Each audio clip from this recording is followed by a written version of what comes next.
Break के बाद एक बार फिर से आप सभी का स्वागत है। बुलेटिन में बढ़ते हैं आगे। पूर्व मुख्यमंत्री हेमंत सोरेन की पत्नी कल्पना सोरेन गांडे से जेएमएम की उम्मीदवार होंगी। जेएमएम ने इसका ऐलान कर दिया है। जेएमएम की इस घोषणा पर बीजेपी ने जोरदार चुटकी ली है।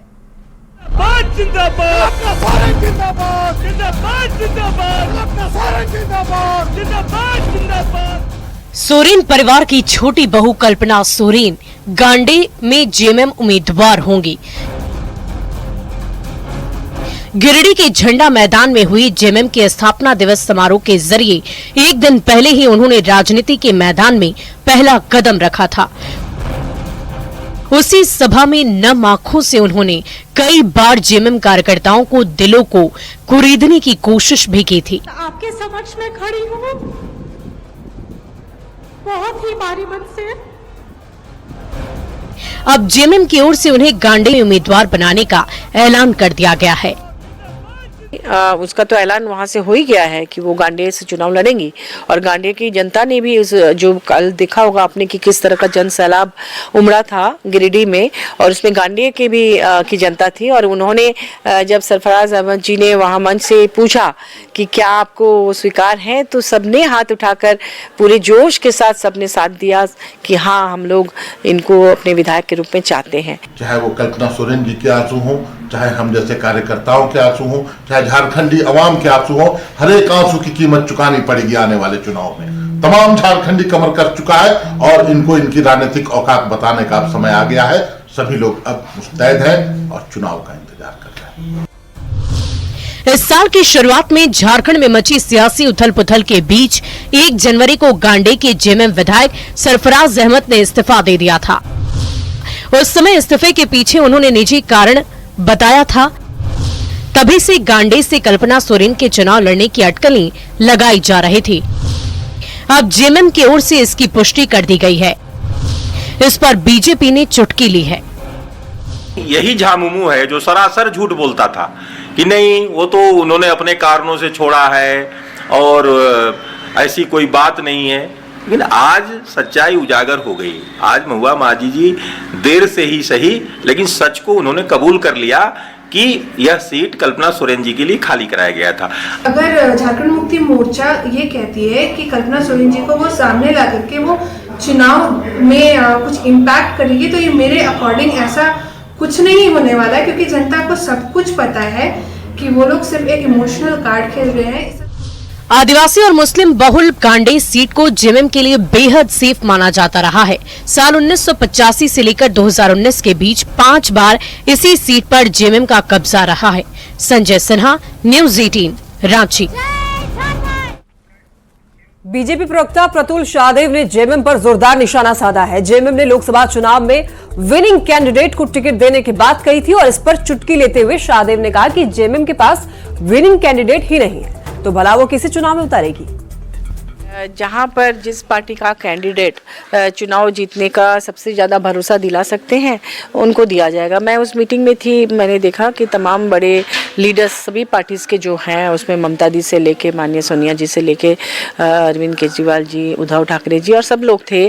तो उन लोगों का कहना यही था कि जहाँ जिस प्रदेश में जो कैंडिडेट जिस पार्टी का है और उससे वो जीत का एकदम ज़्यादा भरोसा दिला सकते हैं उनको मिलेगा। तो इनके पास तो उम्मीदवारों का टोटा है। हमें तो ये खबरें मिल रही हैं कि उम्मीदवार चुनाव लड़ने से परहेज कर रहे हैं, क्योंकि प्रचंड सुनामी चल रही है मोदी जी के 400 पार के नारे के समर्थन में।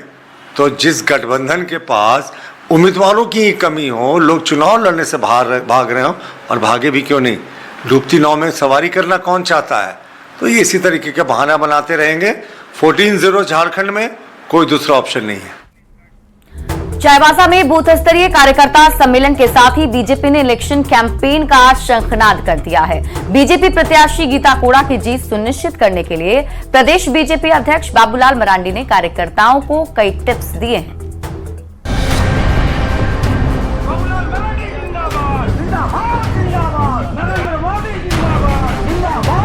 चाईबासा की खूटकट्टी ग्राउंड में कार्यकर्ताओं की भारी भीड़ के बीच बीजेपी ने इलेक्शन कैंपेन का शंखनाद कर दिया। बीजेपी उम्मीदवार गीता कोड़ा की मौजूदगी में पार्टी के प्रदेश अध्यक्ष बाबूलाल मरांडी ने कार्यकर्ताओं को जीत का मंत्र दिया। और कहा कि सिंहभूम में जीत के साथ ही केंद्र में तीसरी बार मोदी सरकार की वापसी तय है। पश्चिम सिंहभूम का जो लोकसभा क्षेत्र है इसको हमें धूमधाम से जीतना है और काफी वोटों के अंतर से हमें इस सीट को जीतना है ताकि देश के प्रधानमंत्री नरेंद्र मोदी जी फिर एक बार देश के प्रधानमंत्री बने। उसमें से आपकी सिंहभूम क्षेत्र का भी योगदान हो, यहाँ से भी कमल खिले, इसकी हम सब लोगों को मेहनत करना है, सबको प्रयास। बीजेपी की परंपरागत सीट मानी जाने वाली सिंहभूम में पिछली बार मोदी लहर के बावजूद कांग्रेस उम्मीदवार गीता कोड़ा ने जीत दर्ज की थी और तब बीजेपी प्रत्याशी लक्ष्मण गिलुआ हार गए थे। इस बार गीता कोड़ा ने कांग्रेस छोड़कर बीजेपी का दामन थाम लिया और कुछ दिन बाद उन्हें बीजेपी प्रत्याशी बनाने का ऐलान कर दिया गया।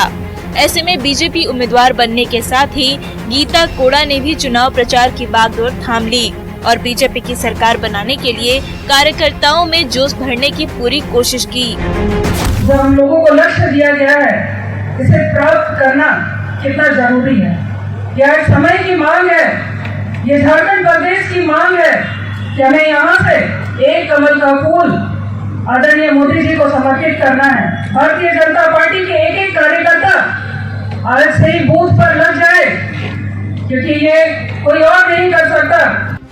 सिंहभूम की बीजेपी उम्मीदवार गीता कोड़ा ने चुनावी अभियान की शुरुआत कर दी है, पर उनके मुकाबले महागठबंधन से कौन सा उम्मीदवार होगा इसका फैसला अब तक नहीं हो सका है।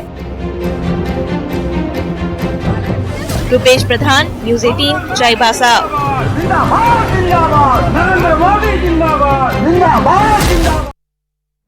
मोदी परिवार पर जेएमएम ने जोरदार निशाना साधा है। जेएमएम प्रवक्ता सुप्रियो भट्टाचार्य ने प्रेस कॉन्फ्रेंस में कहा कि भ्रष्टाचार की बात करने वाली बीजेपी ने कोड़ा से क्यों हाथ मिलाया। उन्होंने दावा किया है कि आने वाले चुनाव में झारखंड की जनता बीजेपी को करारा जवाब देगी। परिवार के लोग, आपको तो गर्व से कहना चाहिए कि अंबानी मेरे परिवार के लोग, तो आप छुपा क्यों रहे हैं? क्योंकि हम जानते हैं कि आपके परिवार के लोग जिन्होंने कभी गुल्ली डंडा नहीं खेला, वो भारत का जो सबसे धनी स्पोर्ट्स अथॉरिटी है, स्पोर्ट्स बॉडी है, उसका सर्वे सर्वा बनकर बैठा है। गठबंधन का स्वरूप हम लोगों का झारखंड में पूरी तरह से साफ हो गया है। जैसे ही अधिसूचना जारी होगी, इसकी औपचारिक घोषणा होगी। राज्यसभा का भी चुनाव होना है, हम एक साथ मिलकर राज्यसभा भी लड़ेंगे। एक लड़ने वाला परिवार और एक डरने वाला परिवार। मोदी का परिवार डरने वाला परिवार, सोरेन परिवार लड़ने वाला परिवार। ये परिवार की लड़ाई होगी और यकीनन जो जनता का परिवार होगा इस निर्वाचन में, वो विजयी होगा। और इसी बीच रुक कर लेते हैं बड़ी खबर की। रांची से बड़ी खबर है, आईएएस अविनाश कुमार बने सीएम के अपर मुख्य सचिव। अविनाश कुमार को अतिरिक्त प्रभार मिला है। अरवा राजकमल को गृह का अतिरिक्त प्रभार दिया गया है। वहीं विनय चौबे पंचायती राज सचिव बनाए गए हैं। तो रांची से आपको इस वक्त की बड़ी खबर बता रहे हैं, सीएम के नए मुख्य सचिव आईएएस अविनाश कुमार बने हैं। अविनाश कुमार को अतिरिक्त प्रभार मिला है, साथ ही अरवा राजकमल को गृह का अतिरिक्त प्रभार दिया गया। विनय चौबे पंचायती राज सचिव बने। बेतिया में प्रधानमंत्री नरेंद्र मोदी की सभा को लेकर के तैयारियां पूरी कर ली गई है। पीएम की सभा में करीब 2 लाख लोगों के पहुंचने का अनुमान है। कार्यक्रम की सफलता को लेकर के सरकारी महकमा के साथ ही एनडीए ने पूरी ताकत झोंक दी है। मुख्य मंच को सुरक्षा एजेंसियों की देखरेख में तैयार किया जा रहा है, तो वहीं इस कार्यक्रम में आने वाले लोगों को किसी तरह की असुविधा न हो, इसका भी विशेष ख्याल रखा गया है। सभा स्थल से जानकारी दे रहे हैं संवाददाता मुन्ना राज। प्रधानमंत्री नरेंद्र मोदी बेतिया के इस हवाई अड्डा मैदान से रैली को संबोधित करने वाले हैं और विभिन्न सरकार की जो योजनाएं हैं, करोड़ों की योजनाएं हैं, जिसका शिलान्यास और उद्घाटन प्रधानमंत्री करेंगे। और बेतिया के हवाई अड्डा में बनाया गया मुख्य मंच की तस्वीरें हम आपको दिखाने की कोशिश कर रहे हैं, जहां से प्रधानमंत्री इस जनसभा को भी संबोधित करेंगे। तो बीजेपी नेताओं ने लगातार अपनी जोर आजमाइश की है और तरह तरह के प्रयास किए जा रहे हैं ताकि भीड़ यहाँ पहुंच सके। हालांकि इस कार्यक्रम में कई बड़े कलाकारों को भी आमंत्रित किया गया है जो इस मंच पर परफॉर्म करेंगे।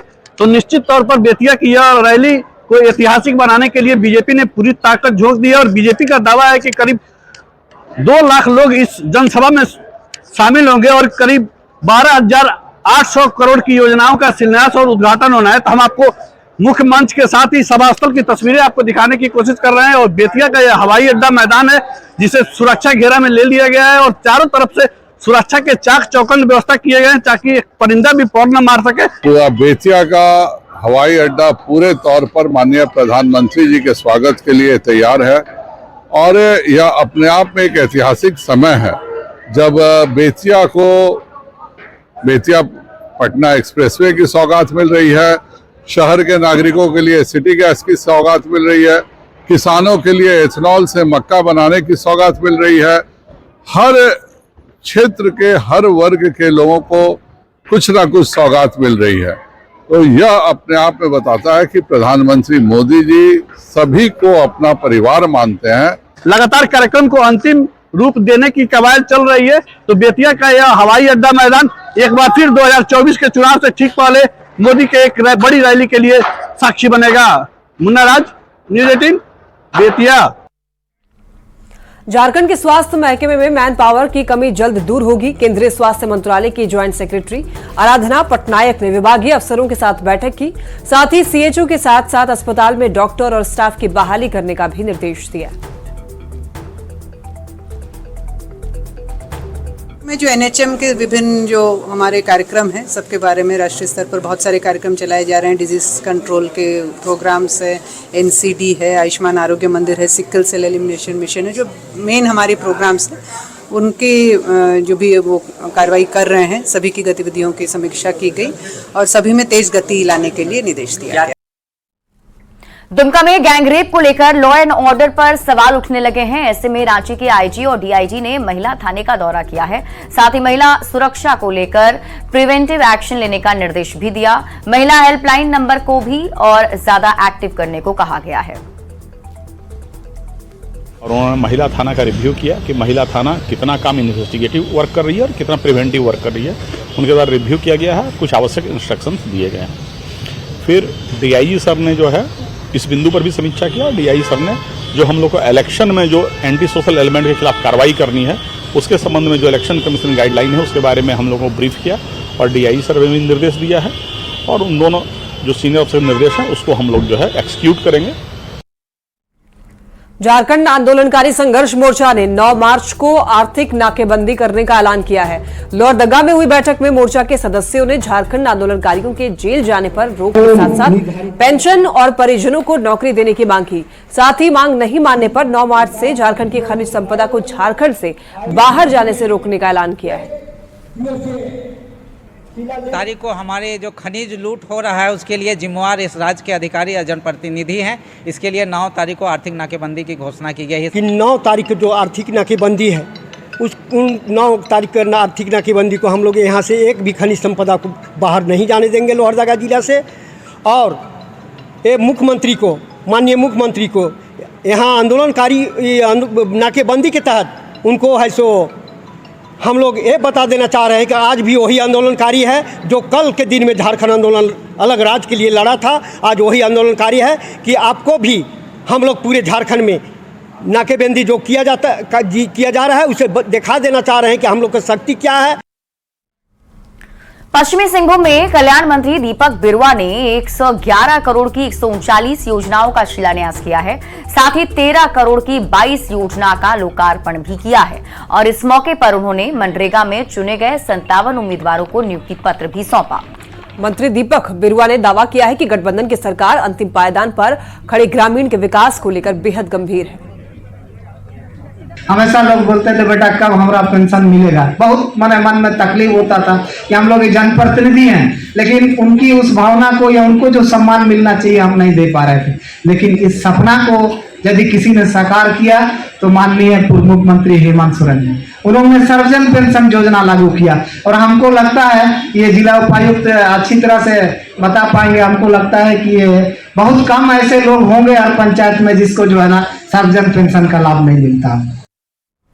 लखीसराय के प्रसिद्ध मंदिर भुवनेश्वर महादेव मंदिर अशोकधाम में महाशिवरात्रि पर्व को लेकर के मंदिर को भव्य रूप से सजाने की तैयारी जोरों पर है। तो अशोकधाम मंदिर परिसर में रंगरोगन से लेकर साफ सफाई का कार्य युद्ध स्तर पर किया जा रहा है। वहीं डीएम और एसपी समेत जिले के तमाम अधिकारी और ट्रस्टी में अशोकधाम मंदिर में तैयारियों का जायजा लिया है। देखिए संवाददाता राकेश कुमार की रिपोर्ट। लगभग 100 फोर्स लगेंगे, उसमें सीसीटीवी कैमरा से भी मॉनिटरिंग होगा और स्पेशली जो कुछ चेन वगैरह काटने की घटना होती है महिलाओं के साथ, उस पर विशेष हमारी नज़र रहेगी। सादे ड्रेस में भी पुलिसकर्मी रहेंगे और इसके साथ साथ अशोकधाम के अलावा शहर में भी कई एक जगहों पर महाशिवरात्रि के अवसर पर आयोजन होता है, उसके लिए भी बल और मजिस्ट्रेट की प्रतिनियुक्ति रहेगी। महाशिवरात्रि का पर्व यहाँ अशोकधाम में बड़े धूमधाम से मनाया जाता रहा है, जैसे कि सूचना मुझे मिली थी और संयोग से वहाँ जो ट्रस्ट बना हुआ है उसके अध्यक्ष भी डीएम ही होते हैं। तो कल मैंने स्थल पर ही वहीं पर विधि व्यवस्था संधारण के लिए जो संबंधित पदाधिकारी हैं, पुलिस पदाधिकारी हैं, उन सबके साथ वहाँ बैठक करने के लिए हमने रखा था। कल सब लोग आए भी थे और वहीं पे जो भी व्यवस्था की जानी है 8 मार्च के लिए, तो उस पर विचार विमर्श करके और जो ट्रस्ट के सदस्य लोग हैं। महाशिवरात्रि को लेकर लखीसराय स्थित सुप्रसिद्ध अशोकधाम मंदिर में तैयारी जोरों पे है। आप देख सकते हैं शिवरात्रि को लेकर मंदिर को भव्य रूप से सजाया जा रहा है। बताया जाता है महाशिवरात्रि के दिन काफी दूर दराज से श्रद्धालु यहाँ पहुँचते हैं और जलाभिषेक करते हैं। क्या कुछ तैयारी है, क्या कुछ खास होगा, हम यहाँ के पुजारी से जानते हैं। क्या नाम हुआ आपका? नीरज कुमार पांडे, अशोकधाम पुजारी। क्या है, कैसी तैयारी है शिवरात्रि? बहुत ही भव्य तैयारी यहाँ होती है हमारी कमेटी के द्वारा। और उस दिन मान्यता है कि भगवान भोलेनाथ के साथ माता पार्वती का विवाह उत्सव हुआ है, तो हम लोग बहुत भव्य तरीके से यहाँ मनाते हैं शिवरात्रि को। तो आपने सुना महाशिवरात्रि पर्व को लेकर सुप्रसिद्ध अशोकधाम मंदिर में पूरी तैयारी की जा रही है। राकेश, न्यूज 18 लखीसराय। जमुई के गरही थाना क्षेत्र में एक नाबालिग मुखबधिर लड़की को पुलिस ने बेहोशी की हालत में बरामद किया है। घायल बेहोश लड़की को खैरा पीएचसी में भर्ती कराया गया था। लड़की के साथ दुष्कर्म की आशंका जताई जा रही है। दरअसल लड़की घर वालों से किसी बात पर नाराज होकर के वो टिटेहिया इलाके गई हुई थी, जहां पर उसके साथ में मारपीट के बाद दुष्कर्म की आशंका जताई जा रही है। सूचना के बाद सदर अस्पताल में महिला चिकित्सक ने घायल लड़की की मेडिकल जांच की है। देखिए वो सब बेहोश है, उसका इलाज चल रहा है, उसको होश में आने दीजिए, फिर वो हिस्ट्री देंगी, बताएंगी कि क्या हुआ है। उसके बाद नहीं, वो बोल नहीं पाती है तो वो बेहोश है, इशारा तो कर सकती है ना। लेकिन नहीं, अभी जांच आएगा उसके बाद ही कुछ कहा जा सकता है। तो हम सब तुरंत क्विक में जो है उसको लेके आए हैं। तो क्या लगता है लड़के क्या हुआ होगा? ये तो अब जो है कि चिकित्सीय जांच के बाद ही सुनने में आ रहा है कि चोट भी काफी लगी है लड़की को। अब ये तो डॉक्टरी इलाज के बाद ही बता सकते हैं। और उनके साथ 2 लड़का भी था साथ में, जो कि उन लड़के को लाया गया था वहाँ पे। परिजन का कहना है नहीं, इस संबंध में हम सबको जानकारी नहीं, जांच पड़ताल होगी। वैशाली के मानार प्रखंड में मध्य विद्यालय के बच्चे स्कूल में पढ़ाई की जगह पूरे दिन सिर्फ बस खेलने में बिता रहे हैं और शिक्षक आराम फरमा रहे हैं। वैसे तो विद्यालय में कुल 8 शिक्षक हैं, लेकिन नजर सिर्फ 2-4 ही आते हैं। वहीं स्थानीय लोगों की जानकारी पर बच्चों से पूछताछ करने पर विद्यालय की शिक्षिका पुलिस को बुलाने की धमकी देती है और पत्रकार को ही एफआईआर देने की धमकी देने लगी है। और इस बारे में पंचायत के मुखिया प्रतिनिधि मनीष कुमार ने ये बताया है कि इस विद्यालय में शिक्षकों की मनमानी चलती है। बच्चा सब भाग जा रहा है और आप बिना पूछे बच्चा से रिकॉर्ड कर रहे हैं। बच्चा के पास कितना अकल होता है, अच्छा अच्छा, आपसे परमिशन आपको लेना चाहिए था। क्या नोटिस देखिए, क्या परमिशन लेना चाहिए? अच्छा, किनका नोटिस किनका द्वारा लगाया गया? आधार पर आए हैं, किनके द्वारा नोटिस लगाया गया? थाना के द्वारा लगा। फोन कीजिए थाना पे, कीजिए, थाना को कीजिए।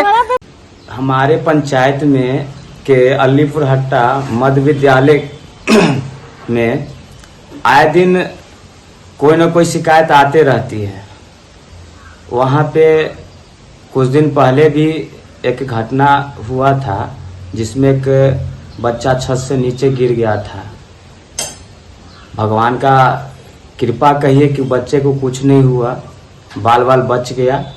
अभी भी देखे तो स्कूल के टाइम बच्चा खेल रहा है। इस तरह का शिकायत रोज ही आते रहता है। उनसे स्कूल के टीचर से बार बार कहने के बाद भी व्यवस्था वे लोग सुधार नहीं रहे हैं।